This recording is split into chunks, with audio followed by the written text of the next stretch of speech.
Igitondo ciza kuri mwese aho muherereye mwe muri mu masaha yo mu gitondo ndetse tunifuriza ibihe byiza abari mu masaha y'ijoro bari mu bihugu byo hanze nabo rero tubifurije ijoro ryiza no gukomeza kugubwa neza aho baherereye murakaza neza hano kuri Kabara TV1 urubuga rwanyu rubageza amakuru y'ukuri. Turi mu gitondo cyo kuri uyu wa mbere tariki 24 z'ukwezi kwa 11 2025 muri studio za Kabara TV1 muri kumwe na Nkomezi James tukaba tubageza amakuru y'ibibera mu gihugu cacu ca Kongo ndetse no hirya no hino mu karere.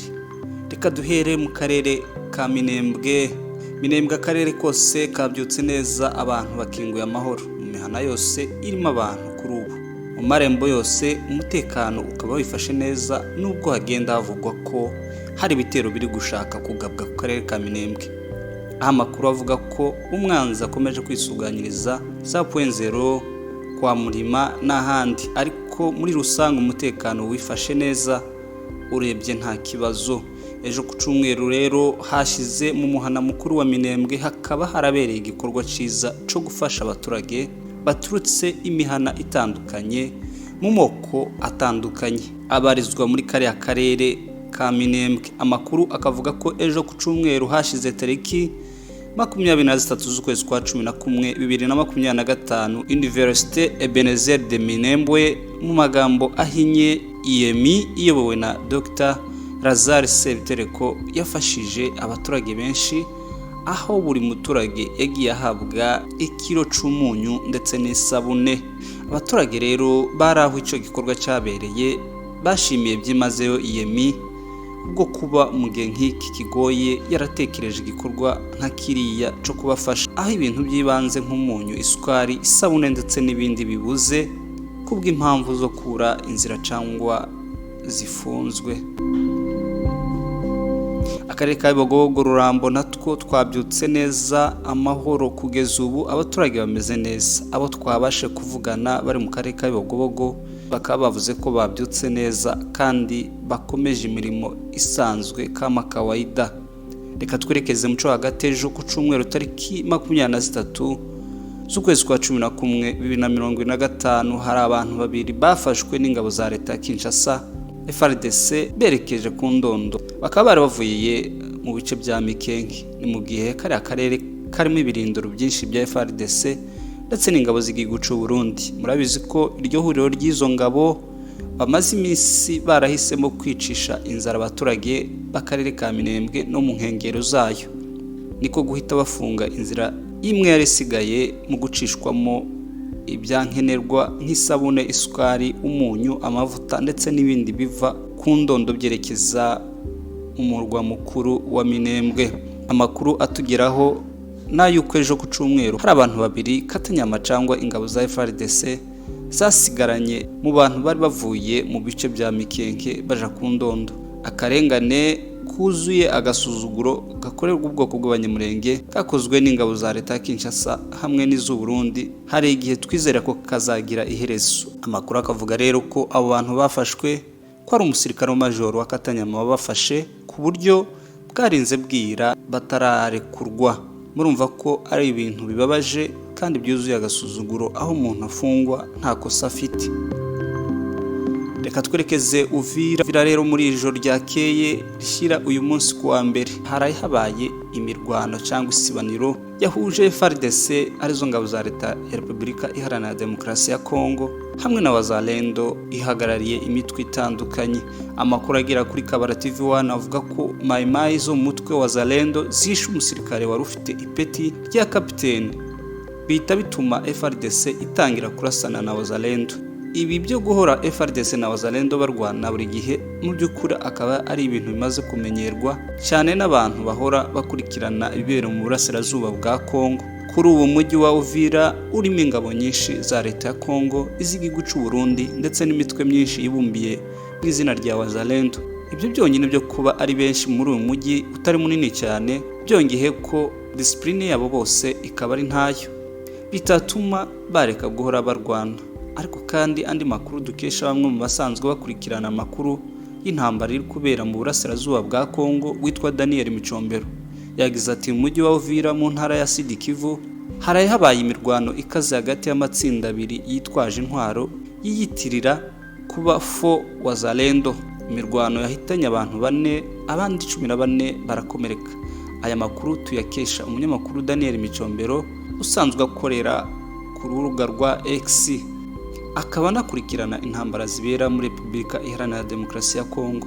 Wari mukurikirana ku ibyo bintu byifashe kuva mu gitondo cyo kuri iki cyumweru tariki ya 23 z'ukwezi kwa 11 2025 nk'uko byatangajwe n'ingabo za Repubulika Iharanira Demokarasi ya Kongo FARDC. Imirwano yahungabanyije bikomeye ituze ry'umujyi wa Uvira, umujyi umaze iminsi waragizwe icyicaro c'agateganyo c'inzego z'intara ya Sud Kivu.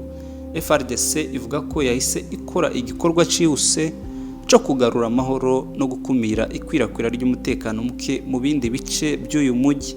Umuvugizi wa Operation Sokolade Sud Kivu yatangaje ko ingabo za leta zigaruriye ibice byose byari byagezemo akaduruvayo, ndetse ibikorwa byo gushakisha abarwanyi n'abakekwaho ko bateje imidugararo bikomeje.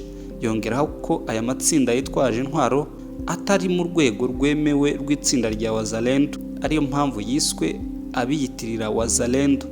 Abaturage batuye muri ako gace bakomeje gusaba leta gukaza umutekano kuko imirwano y'amasaha make ihita ihungabanya ubuzima bwabo bwa buri munsi, cyane cyane ko ufatiye ko Uvira ari umujyi ufatiye runini ibikorwa bya leta mu ntara ya Sud Kivu.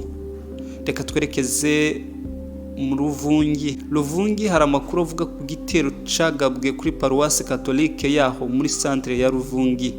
Amakuru agera kuri Kabara TV1 aravuga ko hari mu rukerera rwo mu ijoro ryo kuwa gatandatu rishira ku cyumweru masaha ya saa 11 burimo gucagurikana ubwo abantu bataramenyekana bitwaje imbunda baje kuri iyo Paroisse Catholique barasa abantu 4 bahasiga ubuzima, abandi benshi barakomereka. Amakuru akavuga ko abo bitabye Imana hamwe n'abagenzi babo bari baraye muri veye cyangwa se igitaramo cyo gukesha. Hanyuma abo bagizi ba nabi baraza niko kurasa mu rusengero biviramo abo bantu kuhasiga ubuzima. Amakuru agakomeza avuga ko abo bitwaje intwaro bari baje barimo guhiga cyangwa se bashaka abapadiri bo kuri iyo Paroisse barababura, gusa icabacishe inyuma y'ubu bwicanyi bwahitanye abo bantu ntikiramenyekana. Tubibutse ko leta ya Kinshasa iyobowe na Felix Antoine Tshisekedi kuva umunsi yafashe umwanzuro ku mugaragaro wo guha Wazalendo intwaro no kubaha uburenganzira bwo kwidegembya ku mugaragaro, impfu ndetse n'ubujura kunyaga abantu byarikubye yewe no mu bice by'aho bayoboye cyangwa se aho bavuka.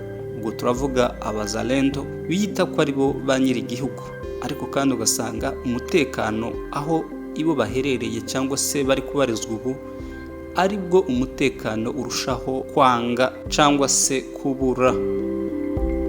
Reka tugaruke ku musirikare washizweho nk'umusimbura wa Lieutenant General Pacifique Masunzu. Uwo nta wundi ni uwitwa General Abdallah Nyembo. Gihe rero ku mbuga nkoranyambaga hakomeje kugaragara amakuru agiye atandukanye agaruka ku izina General Abdallah Nyembo.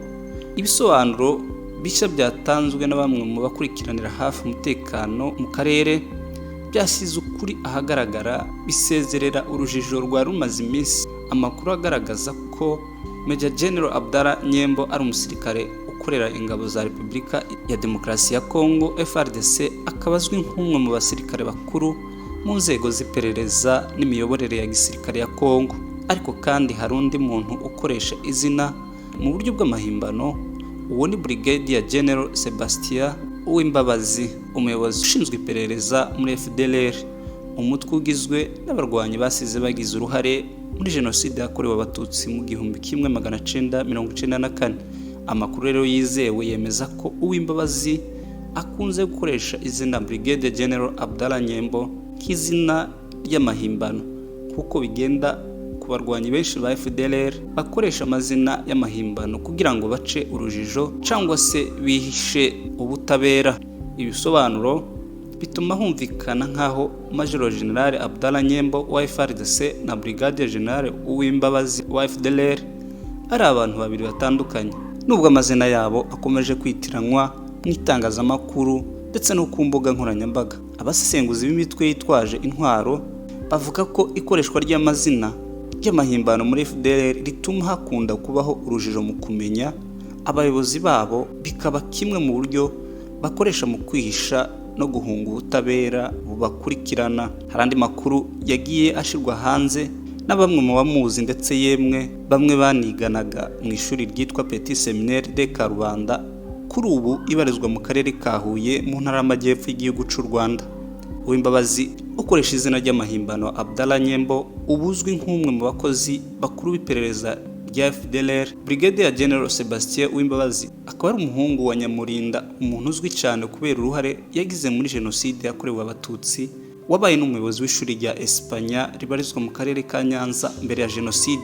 Reka rero dusoreze amakuru yacu muri teritwari ya Walikale, ahakomeje kubera imirwano ikomeye hagati y'ingabo za leta ya Kinshasa na AFC M23.